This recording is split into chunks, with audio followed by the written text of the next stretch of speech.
Algumas vezes passamos por certas situações que preferimos omitir para não ser visto como um louco ou mentiroso, pois quem passa por uma experiência sobrenatural sabe que é mais difícil do que enfrentar aquele medo é a descrença das pessoas. Vou me identificar apenas como Bill. Eu moro em Muriaé, no estado de Minas Gerais, e trabalho com transporte alternativo de passageiros.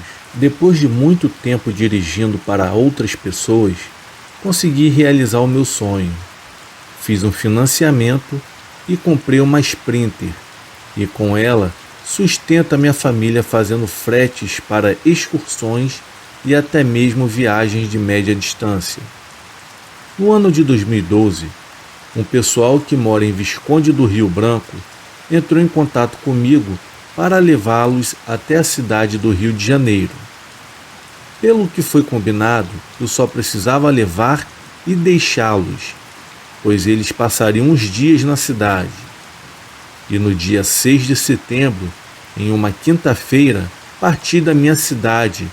Eram umas 10 horas da manhã, e quando foi aproximadamente meio-dia, cheguei em Visconde do Rio Branco. Fui direto para o local que tinha sido combinado. Alguns já se encontravam me esperando, e outros foram chegando aos poucos, e rapidamente todos já estavam prontos para a viagem. Quando deu meio-dia, eles entraram no carro e, depois de se acomodarem, saímos com destino à cidade do Rio de Janeiro. A viagem foi bem tranquila. Eu preferi ir um pouco devagar. E quando foi cerca de 7 horas da noite, chegamos ao nosso destino. Então eles desembarcaram, eu me despedi de todos eles. Em seguida, eu fiz a viagem de retorno para Muriaé. Logo na saída, parei em um posto de combustível para abastecer o carro e fazer um lanche bem rápido, pois no outro dia já havia uma outra lotação para levar alguns amigos para Porciúncula. Depois de viajar por mais da metade do trajeto, inclusive eu já tinha saído do estado do Rio de Janeiro, eu já tinha entrado em Minas Gerais. Porém, o trecho entre Além Paraíba e Leopoldina, nas imediações da estrada de acesso a Santo Antônio do Aventureiro, um caminhão que vinha no sentido contrário passou por mim com a luz bem alta, que me deixou completamente cego. Sem enxergar nada, eu por pouco não capotei o carro. Diminuí muito a velocidade por questão de segurança. Foi quando eu vi mais à frente uma luz acesa no lado da estrada. E quando eu cheguei perto, eu descobri que haviam algumas pessoas paradas em frente, o que parecia ser a entrada de uma fazenda, e pelo jeito estavam esperando alguma lotação ou ônibus. Reduzi ainda mais a velocidade e logo de cara percebi que não seria um assalto, pois no grupo eu havia identificado crianças e um cavalo que estava amarrado em uma estaca. Havia também uma lamparina a gás que estava pendurada em uma árvore ao lado da porteira. Pelo horário, eu achei muito estranho eles estarem ali, pois mesmo assim, encostei o carro onde eles se encontravam e perguntei para onde eles estavam indo. Foi então que um homem se aproximou e me disse que eles queriam ir para uma fazenda que fica depois de Angostura, em um distrito de Além Paraíba, que se localizava ali perto. Eu olhei bem e contei rapidamente. Eram 4 crianças, 2 casais mais jovens do que eu cheguei a imaginar que fossem os pais das crianças, 2 garotas que deveriam ter uns 15 anos mais ou menos e um casal de idosos. Perguntei se todos ali iriam para Angostura. Porém, um homem me disse que eles seriam apenas 10, pois os pais ficariam na fazenda.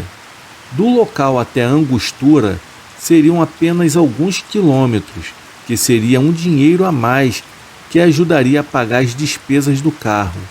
E por isso, combinei de levá-los. Eu desci do carro, abri a porta e eles começaram a entrar. Depois que todos entraram no carro, eu dei a partida, e quando fui sair, percebi que o cavalo e o casal de idosos já não se encontravam mais no local. Eu também não enxerguei mais a luz da lamparina. Na hora me deu um arrepio, mas eu deixei para lá. Durante os poucos quilômetros, eu liguei um rádio e tentei puxar conversa.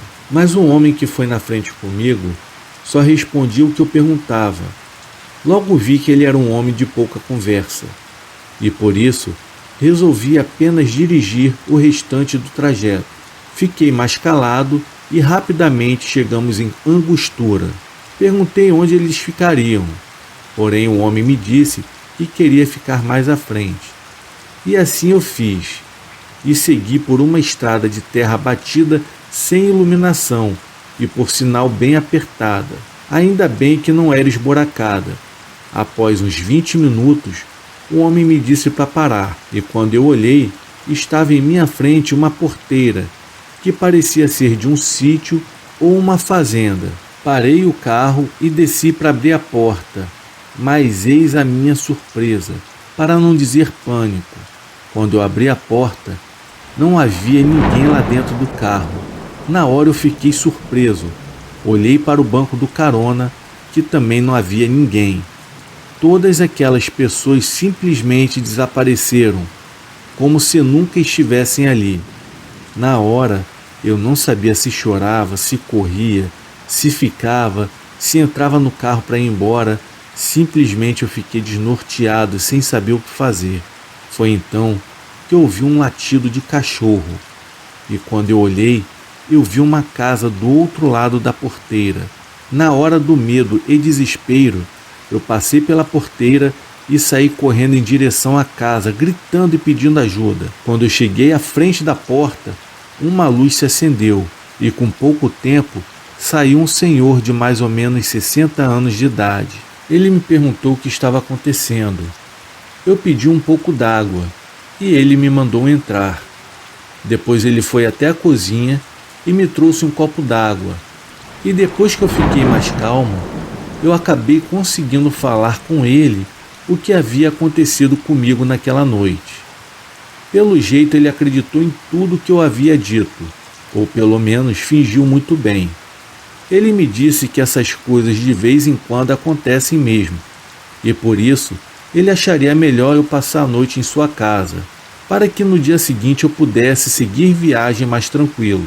Em seguida, uma senhora que aparentava ter a mesma idade do homem se juntou conosco e começou a conversar comigo, tentando me tranquilizar. Eu não sei o motivo, mas eu me senti bem seguro na presença dos dois. A casa deles também exalava um cheiro bem suave, que não tem como explicar, e durante a nossa conversa, o homem me disse que ele era médico. Ele se levantou e voltou com um medicamento e falou que me ajudaria a dormir tranquilamente. Por incrível que pareça, eu simplesmente tomei o remédio sem questionar. Era como que se eu estivesse diante de alguém que eu confiava. Ele se aproximou de mim e pediu para que eu me deitasse no sofá. Ele começou a passar as suas mãos sobre o meu corpo, porém sem tocá-lo, e quando chegou no abdômen, ele me disse: garoto, você deveria melhorar o seu fígado." Como ele soube disso? Apenas passando a mão sobre mim, como se fosse sentindo a minha energia. Eu não faço a menor ideia, mas em todo caso, eu falei que quando voltasse para a minha casa, eu iria procurar um médico imediatamente. A mulher dele me trouxe um lençol, então me acomodei no sofá da sala, e aos poucos eu fui adormecendo. O que aconteceu daí por diante também não teve explicação, pois eu senti a mão do homem sobre a minha barriga, e a sensação era que eu estava anestesiado. Eu senti um calor vindo das mãos dele. Realmente, estava muito quente, porém aquele calor todo não me causava dor alguma. Depois de alguns minutos, ele se despediu e me deixou no sofá da sala. Aos poucos tudo foi ficando estranho, até que de repente eu escuto alguém me chamando. Amigo, bom dia. Você está bem? Quando eu abri os meus olhos, eu vi que eu estava sentado no banco, debruçado sobre o volante do carro.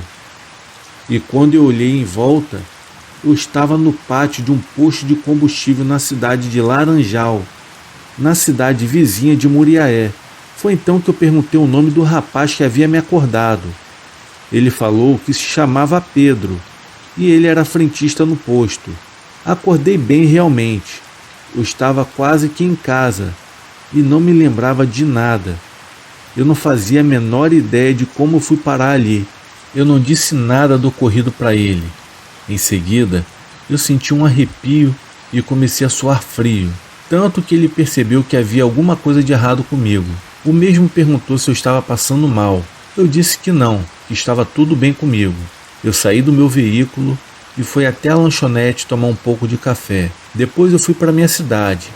E ao chegar em casa, eu vi a minha esposa morrendo de preocupação. Eu fiquei na dúvida se deveria ou não contar para ela o ocorrido. Mas eu fiquei com muito medo dela não acreditar e achar que eu estivesse ficando maluco. Por isso eu preferi dizer que estava cansado e que eu havia parado em um posto de combustível para dormir. Ela não questionou o que eu havia falado e pelo seu semblante, ela acreditou perfeitamente na minha desculpa. Em seguida eu liguei para o meu cunhado e pedi para que o mesmo levasse o pessoal na excursão, pois eu tiraria o resto do dia para descansar. Após o telefonema, a minha vista começou a escurecer e quando eu acordei, eu estava dentro de um hospital ao lado da minha mulher. Eu fiquei bem assustado com tudo aquilo.